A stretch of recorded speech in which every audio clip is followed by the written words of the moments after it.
You're about to hear my conversation with Dustin Reid. We talk all about the US CPI print, the latest in the US election, Bank of Canada, and Bank of Japan. I hope you enjoy.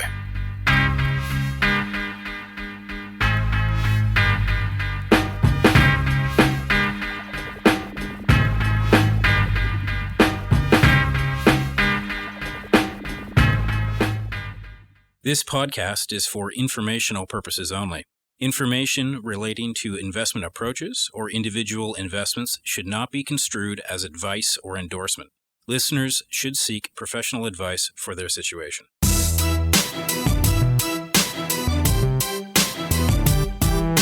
Welcome to Market Exchange, a podcast from Mackenzie Investments. I'm your host, Matthew Schnurr, and I'm delighted to be back with my regular guest, Dustin Reid. Dustin, welcome back. Hey, Matt. Great to be here. Thanks for having me. We've timed this, again, fairly well. We just had the CPI print out of the U.S. Tell me what you're thinking about that. Yeah, for sure. It's definitely causing markets to move here in the wake of the print. Weaker data, for sure. 6 basis points, so 0.06 on core CPI, rounding up to 0.1, but now we're in this regime of 2 decimal points that everyone's looking at. So get down to the basis point here. So 6 basis points, and then super core, which a lot of people are looking at because the Fed spent a fair bit of time looking at, was actually negative on the month, minus 5 basis points, or minus 0.05. So pretty easy inflation out of the U.S., at least for the first tranche here. We get 3 big pieces a month, as you know: CPI, PPI, and then the PC data. So this is the third one, but clearly friendly, and you're seeing pretty strong bid for duration here. So prices higher, yields lower, and it's probably going to be, I would say, a significant release here. Kind of stepping back for a sec, when you think about where we are, I mean, back half of 23 saw easing price pressures, easing inflation. First quarter of 24 saw a kind of renewed concern around price pressures. And then the second quarter of 24, and this is, we're sitting here in July, so this is June data, so the end of the quarter, obviously. Again, easier data. And the Fed has generally said that we want to see a few months, and I would say at least 3 months of easier inflation data before it, and I'll try and get the words properly, to be in a position to consider easing rates. So I think, so the way I look at it is we're now in the third month of this, and we've had the first of 3 releases, inflation releases of the third month. In the first 2 months, the April data and the May data check the boxes. So, okay, good. And now we're starting the third month, effectively the June data, as we move into July. And of the 3, CPI and core CPI in particular, check the box. So we'll see what we get with the producer price index, intermediate goods, and obviously how that all comes together for core PCE. But when you kind of sum total look at it, it looks constructive, and it looks like we will get, again, there are other things to get through, but it looks like we will get through this third month. So what does that mean for the cycle, and what does that mean for Fed cuts? Well, market has moved significantly here on the back of this report this morning. The market had been kind of around 45, 48 basis points for the year, so approaching 2 cuts, 2 by 25. But we've seen another 10 or 12 basis points get priced in to the market here, so it's closer to 60 basis points now through the end of the year. So you're kind of getting into 2 plus territory, which is interesting. Now we have a meeting at the end of this month, July, and then there are 3 meetings after that. So there's 4 meetings left as we sit here and we record this podcast for the rest of the year. I think most people believe that July is not a live meeting, but September, November, and December are obviously all still on the docket. So we've had a view for a while that the Fed would ease rates starting cycle in November. And we'd like that because we thought it might take a little bit more time for inflation to unwind a bit. And we were concerned and still are concerned about the political story in the U.S., particularly with the Fed starting an easing cycle at the last meeting before the federal election, which is the September meeting. And I think that concern is still there, but clearly maybe not clearly, but by most accounts, the economic data is skewing in a way that is making the September meeting more and more live. So September is priced around 20 or 21 basis points, which is about as full as I would expect it to get. I would not expect it to be 25 fully priced.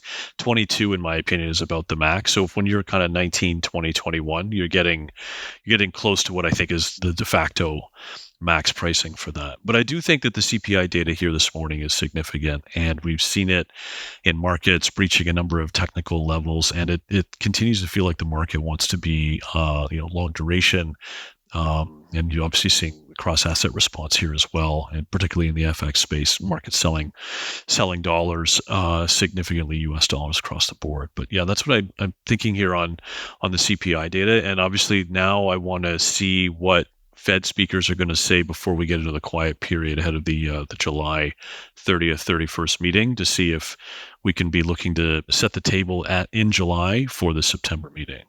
And why not July? You said most people aren't expecting it, but it sounds like data has been fairly accommodative. You'd remove sort of the political risk if you started in July, skip September. Yeah, it's a great question. I think, and maybe it's not the best answer, but I don't think that the Fed can turn the boat that quickly.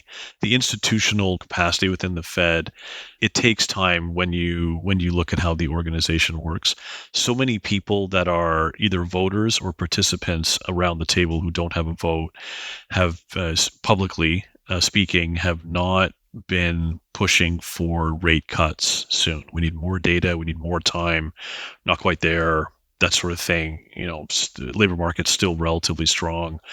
All that stuff. And although I think today's data is significant in the evolution of the narrative, I don't think you're going to see central bankers turn their commentary very quickly. The classic example is like an oil tanker. Like, how long does it take to stop and turn it around? It takes, when you make the decision, it takes a while to do that. So practically speaking, I think, kind of your question behind the question makes a lot of sense. Why not just go in July? And I think there's a lot of validity to that. But I think, and that's why I said the answer may not be a great answer, but this is more around, I think, how the Fed works institutionally for better or worse. And so that's why I think July is unlikely. They're probably best use of the July meeting, which is not a forecast meeting, is to probably set the table a little bit more for September. And we've seen incrementally dovish commentary from a few people, particularly Powell, over the last week or two. He did have his semi-annual testimony to Congress earlier this week, and he was incrementally more dovish after speaking in Europe last week at the Sintra conference, which is basically the ECB's version of Jackson Hole, held in Portugal every year, put on by the Portuguese central bank. And he was a little incrementally more dovish last week in Portugal, and then this week in front of Congress, I would say even more incrementally dovish beyond last week. So the boat is turning. It's just taking a little bit of time. And I would also say that the labor market counts a bit too. The most recent labor market data coming out of the U.S., particularly the big non-farm payroll data, was, even though it beat a little bit higher on the headline, the details were not amazing. There were quite a number of revisions lower to the previous few months. Unemployment rate was higher, and it seemed to suggest that the labor market continues to cool, or as the Fed would say, coming better into balance. Fair enough. Love to probe. You talked a little bit about the politics and the election coming. Everything that I've read in political science is that debates don't matter. I think that this year is the exception that proves the rule. Clearly coming out of the debate, lots of both momentum for Trump as well as, call it, ambiguous future on the Democratic side. Is it going to be Biden? Is it going to be someone else? Yeah. Taking away from the sort of the horse race aspect of it and looking at probability for markets, have you seen markets move at all? And what are you expecting, or what are your views based on what you've seen coming out of the debate?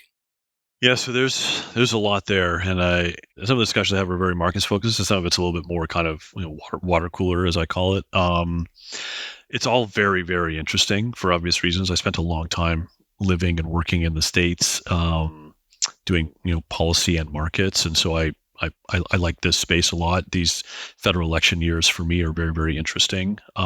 We saw a little bit of a market reaction. So the debate was Thursday, June 27th at about 9 o'clock Eastern, and I'm being specific on that for a reason.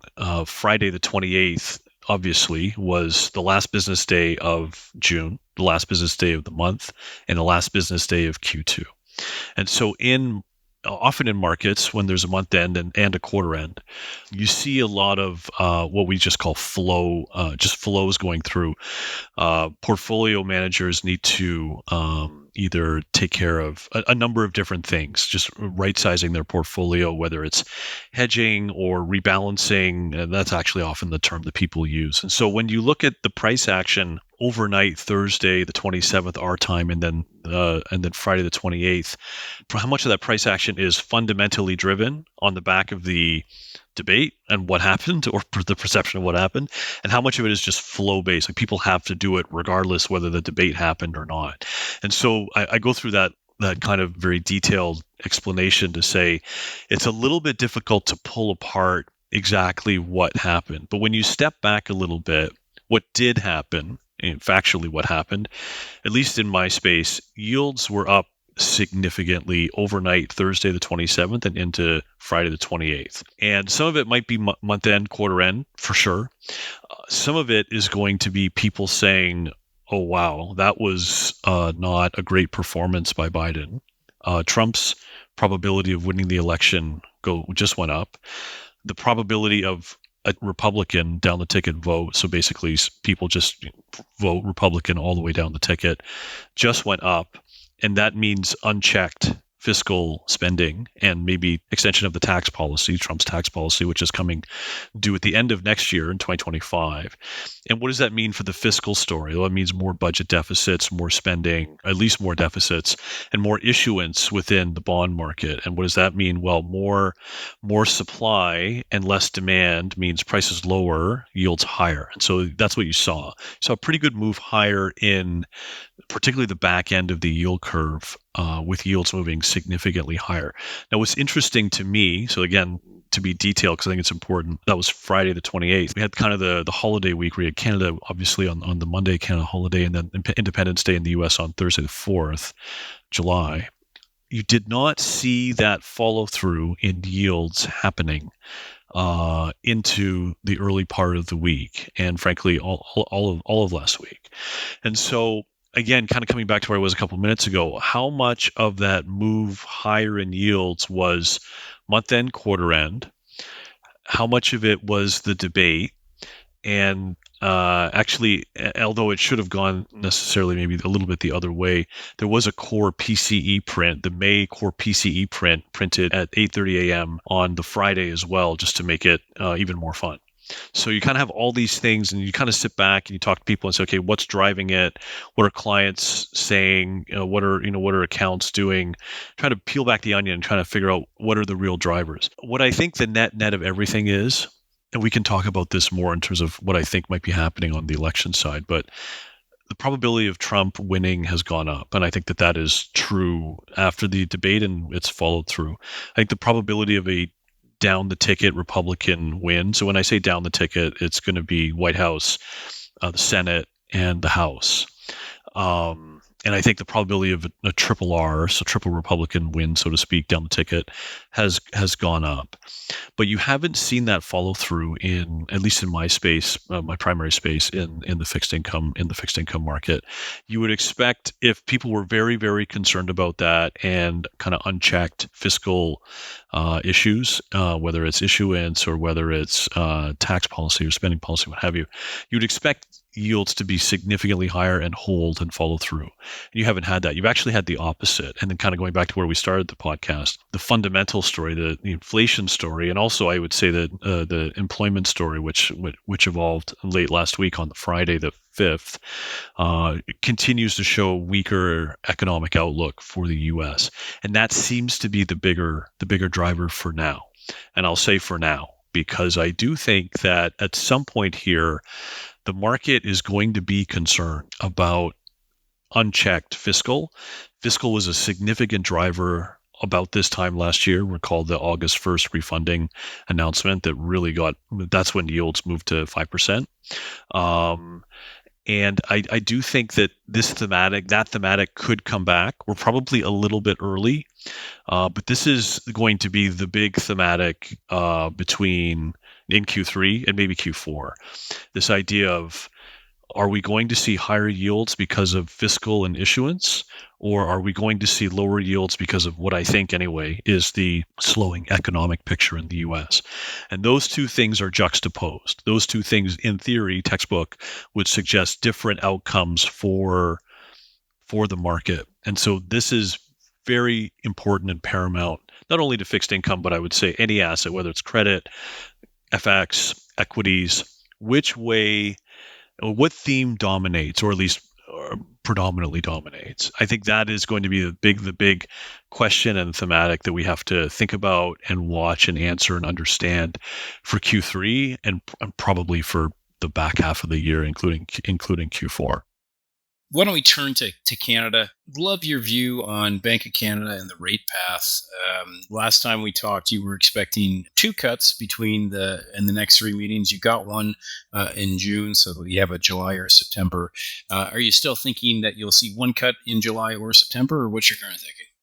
So we had the same time we had the U.S. employment data, we had the Canadian employment data on the 5th, on the Friday, and the data out of Canada on the employment side was quite weak, and that's coming after a relatively hot inflation print for May that printed later in June. So you kind of had, again, some juxtaposed data of the two big things that people in the market generally watch. We had this call early in Q2 that we thought the bank would cut 2 of 3 meetings, June, July, September, with June and July penciled in. You alluded to that. So we got June, obviously, and then kind of de facto, there'd be 1 more July, September. So the inflation data got us a little bit concerned, but we didn't move off our call. And then we got the domestic labor market data, and it was quite weak. And so we were quite happy that we stuck with the idea that the bank would cut in July, back to back, June and July. So we still think that is the case. We'll see what the June inflation data gives us next week. That is obviously going to be paramount for not only for July, but if the bank would actually do July and September, having already done June. My bias is that at this point, while I haven't necessarily added the third from a back-to-back-to-back perspective, June, July, September, I think that the skew of where things are going is in that direction. A weaker inflation data print in Canada that takes back a lot of the most recent spike that we got, I think would probably start to cement the idea that the bank's got some work to do. I don't think that the bank wants to necessarily do 25 or 50 basis points worth of easing in a vacuum. I think that the bank wants to do a little bit more, and I think it wants to get a little bit closer to what the bank thinks is its neutral rate, which is a range of 2.25% to 3.25%. And with rates currently at 4.75%, there's a fair bit of runway between where policy rate is and even the top of where the bank thinks that the neutral range is, particularly if the bank continues to think that the economy is going to be continuing to perform or underperform and be in what they call excess supply territory. And the July meeting, unlike the Fed meeting, the July Bank Canada meeting is a forecast meeting. So we will get an update on the bank or from the bank in terms of its outlook, its economic outlook, and importantly, what I'm always looking at is where does it think the output gap is, and how far into at this point in the cycle anyway, presumably, how far into excess supply does the bank think things are going? Because that would tell me, and probably a lot of other people, to be fair, that how much more runway does the bank need to cover to get to at least the top or close to the top of the neutral range. And so I haven't added the September cut yet, but I could be convinced. I think regardless, we continue to like North American duration very much in this environment. For a lot of this year, we favored Canada over the U. I mean, we like both, but we favored Canada more overweight than the U.S. Maybe 6-ish weeks ago. I have to check the calendar, but 6-7 weeks ago, something in there, we kind of flipped it a bit. Again, liking both, but we started to favor the U.S. a little bit more. If this Canada story starts coming together, then we could kind of toggle. I wouldn't be surprised if we toggled back a little bit, although I still think there's a lot to play for on the U.S. side. But for our investors purposes, the tagline remains the same. We very much continue to like being long North American duration here, although to be fair, maybe slightly different parts of the curve with U.S. and Canada, but overall, we do like that, and I think that's obviously evolving a lot from our view on the central bank run rate. Great, makes a lot of sense, Dustin. Now for something entirely different, let's go outside of North America and to a place where yields might be more biased to go up than down, which is Japan. They've obviously been a very different cycle, very late to do their first increase. Yep. I'd love to hear where you are, what you're thinking about Japan now, and particularly costs on the yen. Yeah, for sure. I think so. Japan is counter-cyclical to many or most central banks globally, and I always catch myself saying, make sure you say hike and not cut for the Bank of Japan, because I'm so used to saying the other way. I just ran into that problem. So. Yeah, I know. It's thanks for the cover, Dustin. I know it's I do it all the time. It's it's easy to do. I think the domestic situation in Japan is evolving to a point where the Bank of Japan needs to normalize rates, policy rates higher. And what I mean by that is when you look at the wage data, the Shunto data, but the wage data that's come in earlier this year and continues to come in, when you look at the domestic data from an inflation perspective, when you look at what some surveys are saying in terms of what people are concerned about politically, inflation, which you haven't seen in decades in Japan, people actually saying that higher inflation is a concern, right? Usually it was lower inflation, deflation. It seems to suggest that the Bank of Japan has some runway to hike rates here. The bank did do a small tweak, going from minus 10 basis points to a range of 0 to plus 10 basis points.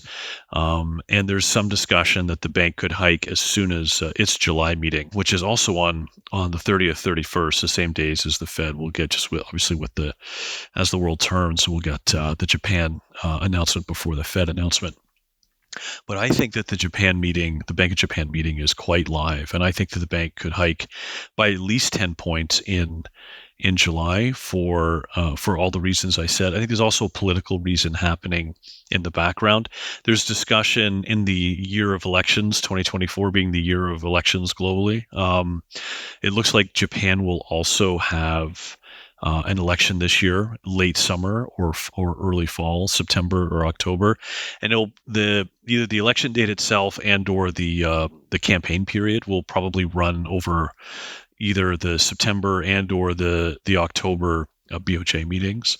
And so I think there's a bit of a political angle here. I'm not totally convinced that the bank's going to want to be hiking rates in the middle of an election cycle. And so that's another reason on the margin where I think the bank can maybe bring forward its next hike. We've been looking at September or October for a while, but I think the data has evolved and the political situation has also evolved in Japan, where it makes the July BOJ meeting quite live. I would also say that there's been significant, I'm sure a lot of people have seen this, significant yen weakness, whether you look at dollar yen or CAD yen or really almost any yen cross within the FX space. And a lot of people have suggested that the Bank of Japan hiking and normalizing rates to a point would help stem that weakness in the yen. I'm somewhat sympathetic to that. I also think that there's a long way to go. I mean, for example, there's probably 450 basis points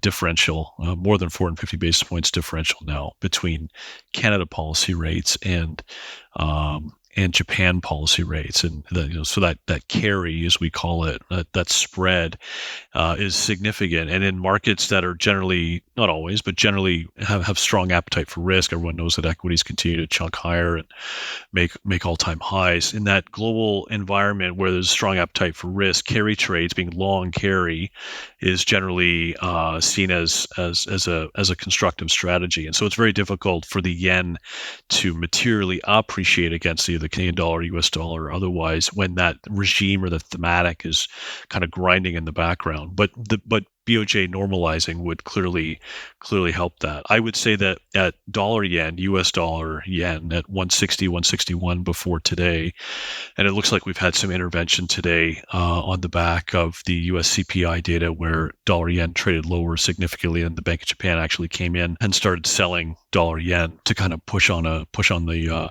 momentum. I think that can be very, very significant for the yen. So I do think that there's a fair bit to watch here in terms of what's happening with the bank. And I think that the bank will likely hike rates, if not in July, then relatively quickly.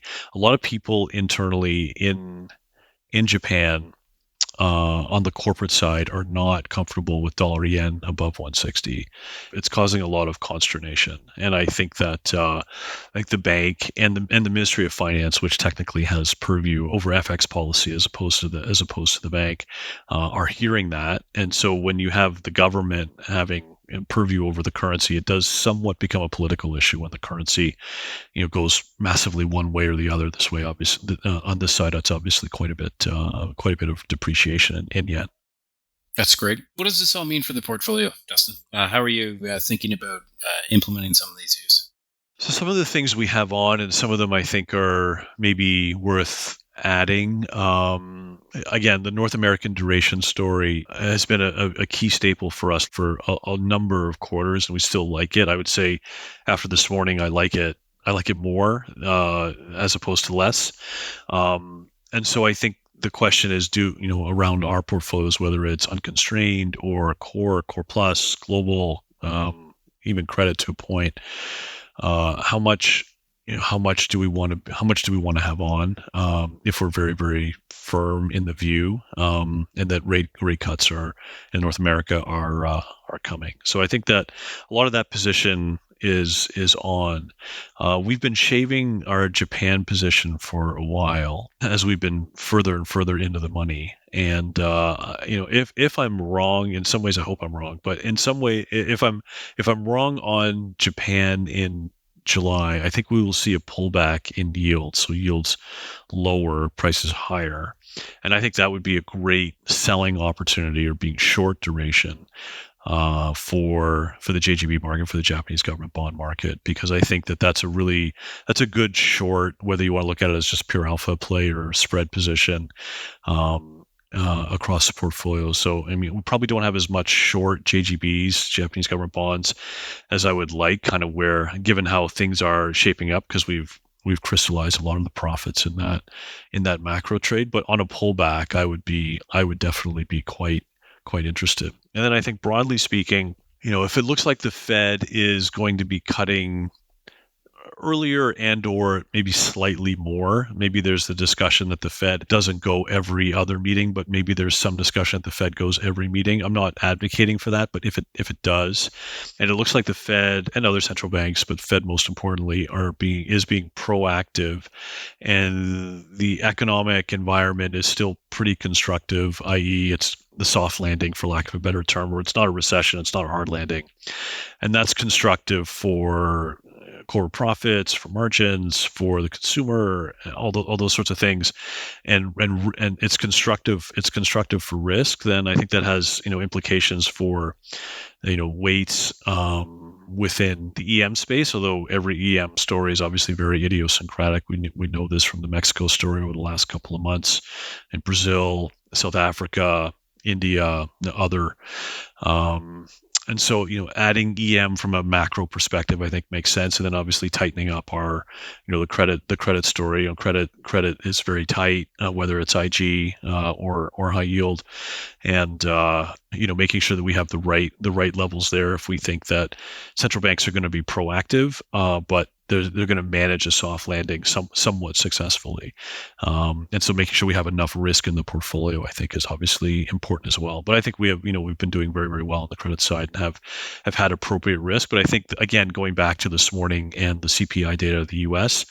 I think it's significant, like I've said, and if it means that the economy can soft land and the Fed and other central banks are going to get more involved, maybe a little bit more frequent, and it's an easier funding environment and an easier credit environment, not credit as an asset class, but lending credit environment to consumers, then I think that's very constructive for a lot of asset classes and for taking risk, whether that's across asset classes within the macro space.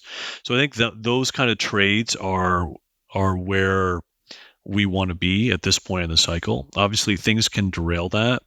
One thing that would derail that would be, if kind of going back to where I was a couple of minutes ago, if the market did trade this thematic that a triple R down the ticket U.S. outcome was going to be very ugly for the fiscal story, and that became a driver for markets, that would be problematic. That would be problematic for basically almost everything I just said.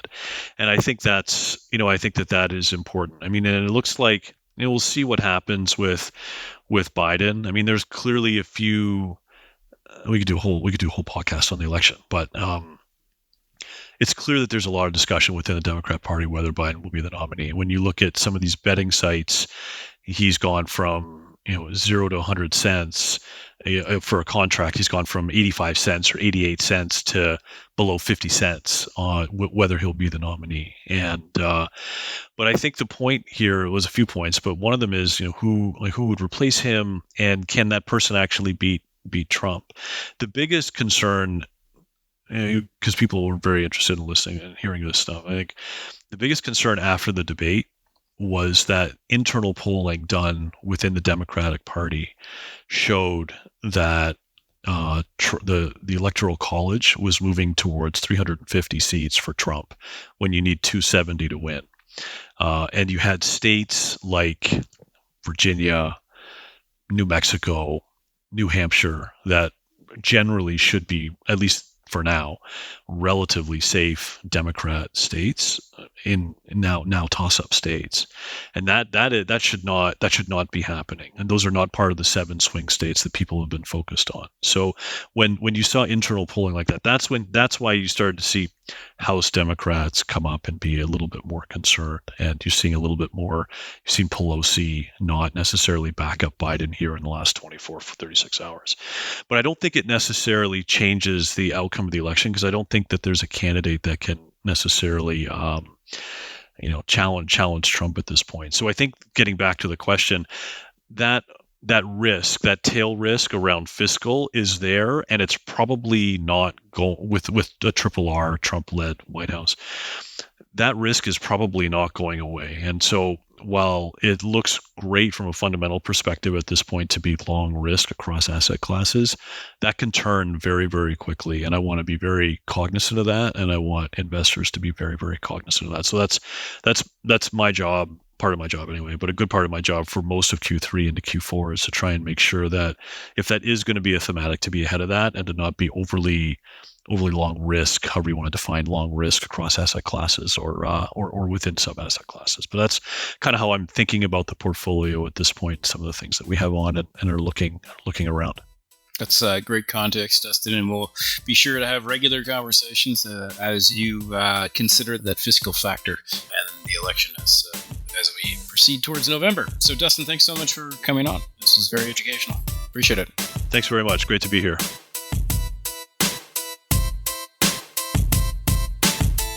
The content of this podcast, including facts, views, opinions, and recommendations, is not to be used or construed as investment advice and is not an offer or an invitation to buy or sell any security. The content of this podcast should not be relied upon for any purposes, and Mackenzie Financial Corporation is not responsible for any reliance upon it. This podcast includes forward-looking information that reflects our current expectations or forecasts of future events. Forward-looking information is subject to risks, uncertainties, and assumptions that could cause actual results to differ materially from those expressed herein. Our views are subject to change based on market conditions.